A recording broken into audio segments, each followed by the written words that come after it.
जयपुर में भाजपा प्रदेश अध्यक्ष सीपी जोशी ने गौ माता की सेवा कर जन्मदिन मनाया। इस अवसर पर ईश्वर से प्रत्येक राजस्थानी की सुख समृद्धि और सुरक्षा के लिए भाजपा सुशासन की कामना की। जोशी ने कार्यकर्ताओं का आभार व्यक्त किया। इस मौके पर कहा कि भाजपा की रीति नीति और पीएम मोदी की योजनाओं और उपलब्धियों को लोगों तक पहुंचाए और आमजन को भाजपा प्रत्याशी के रूप में वोट देने के लिए प्रेरित करे। साथ ही कहा कि आपके प्रयासों से भाजपा की ऐतिहासिक विजय ही मेरे लिए अनमोल उपहार होगा। जयपुर के सिविल लाइंस विधानसभा सीट से विधायक प्रताप सिंह खाचरियावास ने कांग्रेस प्रत्याशी के रूप में नामांकन दाखिल किया। इस दौरान सैकड़ों की तादाद में समर्थक मौजूद रहे। प्रताप सिंह का जगह जगह लोगों ने माला और साफा पहनाकर स्वागत किया। साथ ही खाचरियावास ने भाजपा पर कसा तंज और बोले कि अब की बार फिर से कांग्रेस राजस्थान में पूर्ण बहुमत से आएगी। नारायण मंगल करण गणनायक गणराज प्रथम निमंत्रण आपको और सकल सुधारो काज वक्रतुंड महाकाय सूर्य कोटि संप्रभ निर्विघ्नं कुरमे देवे सर्व कार्येषु सर्वदा। ये मान के गणेश जी महाराज की कृपा से पूजा पाठ करके भगवान भोलेनाथ का प्राचीन मंदिर है जहाँ मेरा ऑफिस है, और वो ऑफिस जहाँ पर मैं पहले पिछली बार 18,078 वोटों से जीता था। इस बार आप जानते हैं भोलेनाथ कौन है, जिन्होंने भगवान राम का साथ देकर रावण को हरवा दिया था। क्योंकि राम भी जब रावण को मारने गए तो भोलेनाथ की पूजा करके गए थे। हम कछावा वंश के क्षत्रिय भगवान राम के वंशज हैं, राम के रास्ते पर चलते हैं। जन कल्याण और विकास जहाँ होता है वहाँ राम राज्य होता है। और जन कल्याण और विकास के रास्ते पर एक ही बात कहूंगा, कांग्रेस और बीजेपी से ऊपर उठिए, धर्म का रास्ता चुनिए। धर्म वहां है जहाँ पार्टी बाजी से ऊपर उठकर काम के आधार पर, राम के आधार पर, राम राज्य के आधार पर। राम राज्य का अर्थ क्या है? भगवान कृष्ण ने गीता में अर्जुन से कहा, अर्जुन धर्म वो है जो सही आंखों से देखता हो, जो बराबर से न्याय करता हो, जो भूखे की रोटी की व्यवस्था करता हो, जो लोगों का डर मिटाता हो। ऐसे में कांग्रेस बीजेपी से ऊपर उठना चाहिए, जो काम करता हो, जो आपके साथ खड़ा रहकर सरकारों से लड़ जाता हो, खून पसीना अपना बहाकर भी हर सरकारों को झुकाकर जनता को जिताता हो। ऐसे लोगों का साथ जनता को देना चाहिए, जिससे राम राज्य की स्थापना हो, डेमोक्रेसी डेवलप हो, मजबूत हो और भ्रष्टाचार खत्म हो।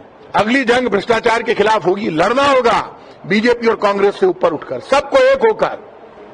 जो मरने से नहीं डरते हैं, जो घबराते नहीं है, जो धर्म का रास्ता चुनते हैं, वो ये नहीं सोचते सरकार मेरी है, वो ये सोचते हैं मेरी जनता यदि आवाज दे रही है तो मैं लड़ूंगा, चाहे कांग्रेस की सरकार हो चाहे बीजेपी की सरकार हो।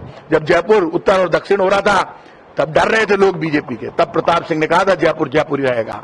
मैं वही हूं जो कभी पृथ्वीराज नगर में लड़ने गया, कभी गृह कर पे लगा, कभी राजस्थान के नौजवान के लिए लड़ा। मैं वही हूं जिसने प्राइम मिनिस्टर को जयपुर में उतरने नहीं दिया, ऊपर ही घूमता रहा हवाई जहाज, लेकिन जयपुर में नहीं उतरने दिया। जिसने 7-7 बार राजस्थान बंद कराया, जब लड़ने के लिए निकला तो खून पसीना राजस्थान की हर सड़क पर गिराया। आज जनता के आशीर्वाद से, ठाकुर गोविंद देव जी की मेहरबानी से, बाबा खाटू श्याम की मेहरबानी से मैं कैबिनेट मिनिस्टर बना। रास्ता लंबा है, लेकिन इस लंबे रास्ते में मुझे पता है सिविल लाइंस की जनता मुझे आशीर्वाद देगी, लोग मुझे आशीर्वाद देंगे। पिछली बार 18,078 वोटों से जीता था, इस बार हम 40,000 से जीतेंगे। हालांकि बीजेपी का उम्मीदवार अभी नहीं आया है, पहले प्रिंसेस आ गई थी, उसके बाद वो चली गई विद्याधर नगर। लेकिन एक बात तय है कि हम सब जाति और धर्म से ऊपर उठकर राजा राम के रास्ते पर चलकर, ऐसा क्षत्रिय किसको कहते हैं? भगवान कृष्ण ने गीता में कहा जो भगवान के जैसा व्यवहार करे। तो कोशिश करनी है, सबको आगे बढ़ना है।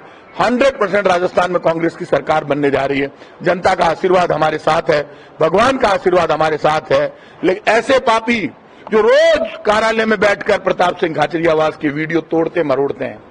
डेगाना के भैरुंदा में सीएम अशोक गहलोत दौरे पर रहेंगे। इस दौरान डेगाना कांग्रेस प्रत्याशी विजयपाल मिर्धा के पक्ष में दोपहर 11 बजे आयोजित जनसभा को संबोधित करेंगे।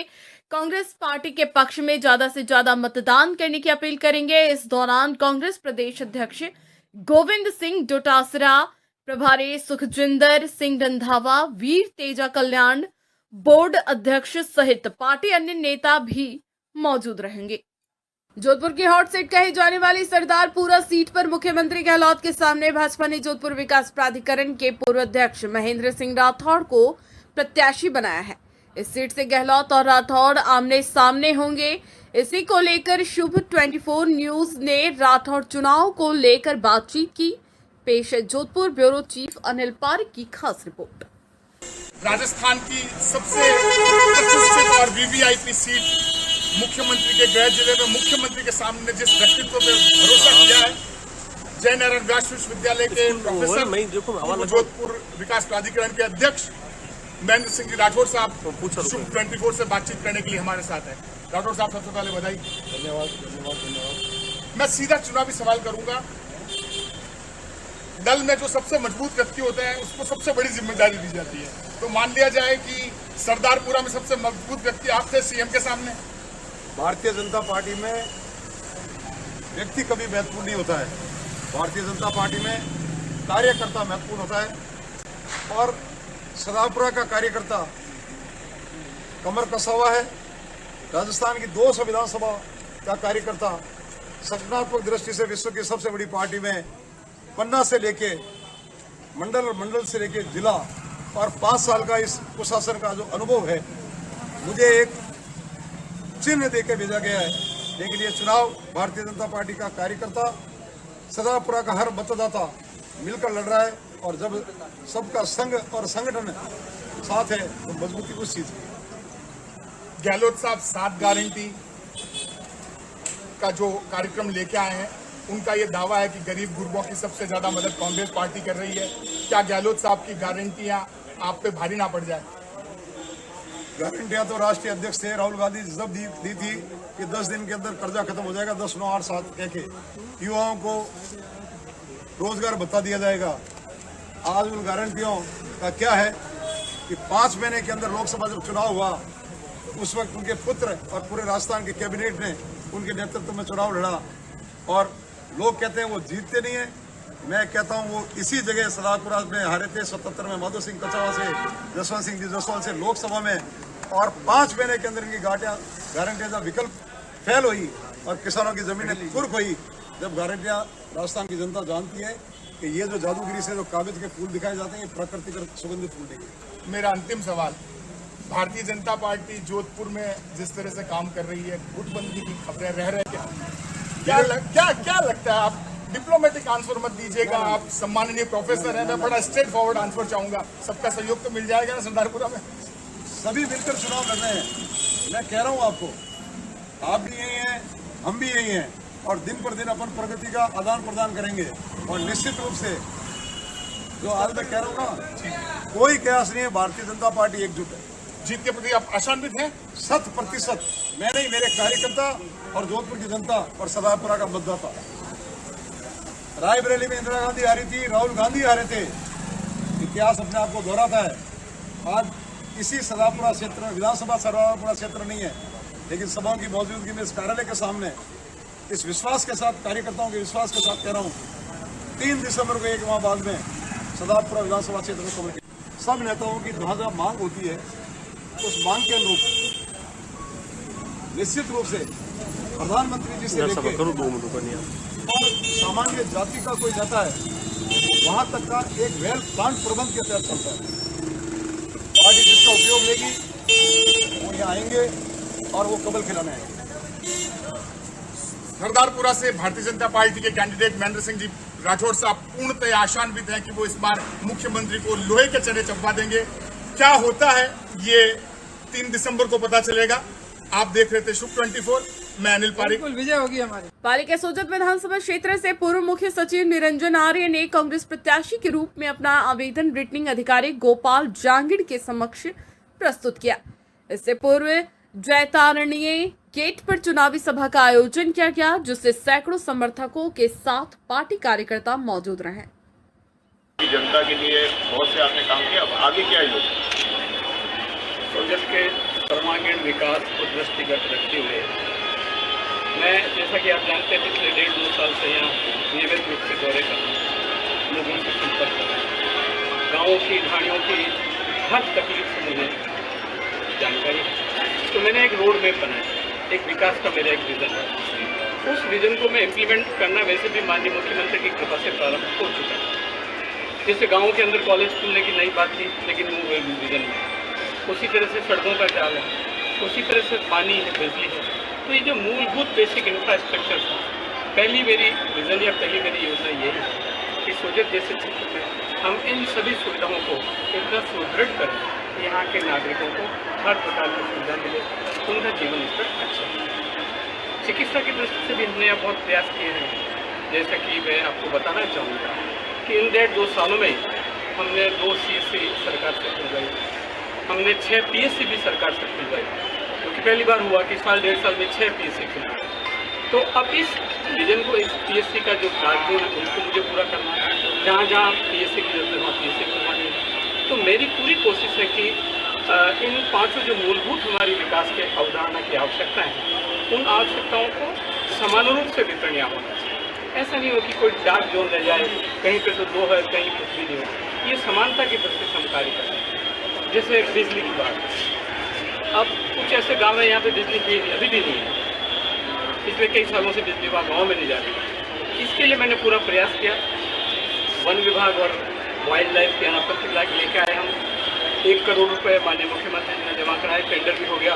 तो इस तरह से ये सारे जो काम हैं, जो अधूरे काम हैं, उनको पूरा करना, लोगों के जीवन स्तर को सुधारना, उनकी आवश्यकताओं को ध्यान में रखना, शैक्षणिक, चिकित्सा और अवस्थापना के सारे कार्य पूरे करना, और फिर व्यक्तिगत काम, लोगों को किसी की पेंशन है, लोगों को कोई योजनाओं के लाभ हैं, पालनहार के लाभ हैं, समाज कल्याण की योजनाएं। माननीय मुख्यमंत्री जी ने इतनी ज़बरदस्त योजनाएं बनाई, उन योजनाओं का बहुत प्रभाव है, लेकिन उसको भी अगर कहीं तार्किक पॉइंट तक ले जाने में कोई कमी है, उसको पूरा करना। और अभी हाल ही में माननीय मुख्यमंत्री जी ने पूर्व की 10 गारंटी के बाद में 7 गारंटी का एक संदेश और दिया है, जिसमें जैसे कि मैंने अभी बताया गोधन की योजना है, जिसमें बिजली की योजना है। तो इस तरह से हम पूरा कोशिश कर रहे हैं कि आने वाले 5 सालों में यहाँ मैं माननीय मुख्यमंत्री जी की गारंटी, सरकार की जो योजनाएं और मेरा जो व्यक्तिगत प्रयास और इन लोगों का प्यार स्नेह, और जैसे कि आज आपने देखा ही होगा, उसको पूरा करना। और आज मैं इस तरह से आज जुलूस में मेरे साथ लोग जुड़े, मैं इनका बहुत आभारी हूँ। इन्होंने मेरे को कंधे पे बैठाया, लेकिन कंधे मेरे भारी हुए, क्योंकि मुझे इनका काम करना, मुझे इनकी अपेक्षाओं पे खरा। अलवर जिले की राजगढ़ लक्ष्मणगढ़ विधानसभा क्षेत्र से भाजपा प्रत्याशी बन्नाराम मीणा ने सैकड़ों समर्थकों की रैली के साथ उपखंड अधिकारी मुख्यालय पहुंचे, जहां उन्होंने रिटर्निंग अधिकारी ओम प्रकाश मीणा के समक्ष अपना नामांकन पत्र प्रस्तुत किया। इससे पहले बन्नाराम मीणा ने कस्बे के गणेश पोल स्थित गणेश जी महाराज के मंदिर पर पूजा अर्चना की। इस दौरान उनके सैकड़ों समर्थकों एवं पार्टी कार्यकर्ता मौजूद रहे। अजमेर में आरपीएससी की ओर से जूनियर लीगल ऑफिसर एग्जाम 2023 की शुरुआत हुई। अजमेर, जयपुर, जोधपुर व उदयपुर जिलों में 2 दिन आज और कल एग्जाम होगा। एग्जाम में कुल 70,589 कैंडिडेट रजिस्टर्ड हुए। इस दौरान अजमेर के गुजराती स्कूल सेंटर पर 20 से 25 अभ्यर्थी देरी से पहुंचने पर उन्हें एग्जाम में नहीं बैठने दिया। इस कारण से छात्रों ने जिला कलेक्ट्रेट पहुंचकर एग्जाम में देने की मांग की। साथ में छात्रों ने स्कूल प्रशासन पर आरोप लगाए और कहा कि देरी से आए कुछ छात्रों को प्रवेश दिया गया, जबकि उन्हें एंट्री नहीं मिली। किस तरह की समस्या है? हम 7:59 पे सेंटर पे पहुंच चुके थे, फिर भी हमें एंट्री नहीं दी गई है। एक लड़की 8:41 पे आई, फिर भी उसे एंट्री मिली है। इतनी दूर दूर से हम आए हैं यूपी से, अगर 2 मिनट पहले आने पे भी एंट्री नहीं मिली है। 5 साल बाद वैकेंसी आई है। अब मैडम 1 घंटा बर्बाद करने के बाद बोल रही है कि कलेक्टर से परमिशन ले आओ, मैं 1 घंटे लेट भी एंट्री दे दूंगी। जब से 1 घंटे से हमको परेशान कर रहे हैं गेट पे। किस चीज का एग्जाम है? जेएलओ का एग्जाम है, राजस्थान जूनियर लीगल ऑफिसर। कौन सी स्कूल है? गुजरात जूनियर सेकेंडरी स्कूल में। अजमेर। कितने बजे आप लोग पहुंच गए थे वहाँ पर? 7:59 पे। प्रशासन क्या कहना चाह रहा है? वो एंट्री नहीं दे रहे हैं। अब क्या कह रहे हैं? ये कह रहे हैं कि आप कलेक्टर से परमिशन ले आओ, हम 1 घंटे लेट भी एंट्री दे देंगे। कलेक्टर साहब आए नहीं है। उनका फ्यूचर बर्बाद हो रहा है। 5 साल बाद वैकेंसी आई है। आपका नाम बताइए कि परेशानी आई है? सर, हम लोग यहाँ पे जूनियर लीगल ऑफिसर का पेपर देने आए हैं राजस्थान में। सेंटर अजमेर पड़ा है। सर, मैं यूपी से बिलोंग करती हूँ, लखीमपुर खीरी डिस्ट्रिक्ट से। सर, मैं इतनी दूर से ट्रेवल करके आई हूँ। 7:59 पे मैं गेट पे पहुंच गई थी, उससे पहले इन्होंने गेट बंद कर दिया। ये सर गलत है। 5 साल बाद आप वैकेंसी देते हो, ये कोई तरीका नहीं होता। आप क्लियरली उसमें मेंशन करिए कि आप एग्जैक्ट 8 बजे ही आपको पहुंचना है। 8 बजे के बाद आप पहुंचेंगे तो गेट बंद होता है, हम समझते हैं। लेकिन हम तो 7:59 पे पहुंचे, 1 घंटे से तो हम वेट कर रहे हैं।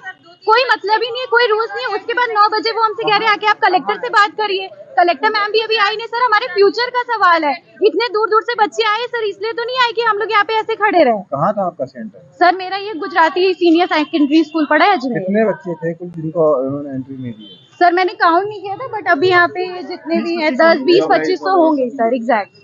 अगर आपका ये एग्जाम इस तरीके से नहीं होता है तो आगे आप क्या करेंगे? सर हम तो अपने राइट का अधिकार यूज करेंगे, ऑब्वियसली बात है, हम लोग एडवोकेट है। ऐसे तो कहीं पे कोई रूल्स रेगुलेशंस मेंशन नहीं है। या तो आप क्लियरली हर चीज को एक एक बात को मेंशन करिए, प्रॉपरली आप एक एक चीज को मेंशन करिए। और ऐसा सर कहीं भी नहीं होता। अगर आपने 2 मिनट हम लेट हो गए तो आप कंसीडर करिए ना। और सारे बच्चे तो ऐसे ही खड़े थे, एंट्री तो आपने तभी दी जब आपको देनी थी 8:45 पे। सर ये कोई तरीका नहीं होता है, आप कॉर्पोरेट कर सकते थे सर। हमारे फ्यूचर की बात है, हमने 6 मंथ्स कोचिंग करी है, उसके बाद हम यूपी से इतनी दूर से यहाँ पे इतना पैसा लगा के आए, हमारा वो भी ट्रांसपोर्टेशन भी गया, टाइम भी गया। कहीं कोई रूल्स नहीं है, लखनऊ से कोई ट्रेन नहीं है यहाँ पे आने के लिए, बरेली से ट्रेन करके आओ, उसके बाद यहाँ होटल की मारामारी करो। तो सर ये नहीं होता ना, हम तो स्टूडेंट है, कुछ तो आप सोचिए हमारे बारे में। बेरोजगारी बढ़ती जा रही है, इतनी बेरोजगारी होगी, क्या करें हम लोग भी? चाय और ठेला लगा लें, LLB चाय वाले यही कर ले। पॉलिसिटी विधानसभा क्षेत्र से भाजपा प्रत्याशी ज्ञानचंद पारेख नामांकन दाखिल किया। इस मौके पर पार्टी के कार्यकर्ताओं ने व अन्य लोगों ने पुष्प वर्षा कर उनका स्वागत किया। इस दौरान पारेख ने मीडिया से बातचीत करते हुए भाजपा का आभार जताया। कहा कि भाजपा के आला कमान ने मेरे ऊपर फिर से 6ठी बार विश्वास जताया है। मैं भाजपा को भी निराश नहीं करूंगा और यह भी बताया कि जनता के वादों पर खरा उतरूंगा। साथ ही कांग्रेस पर तंज कसते हुए कहा कि कांग्रेस के कहनी और करनी में फर्क है। जितनी सेवा करनी थी, काम करने थे, वो सारे के सारे काम किए हैं। क्या काम होता है हनुमान का?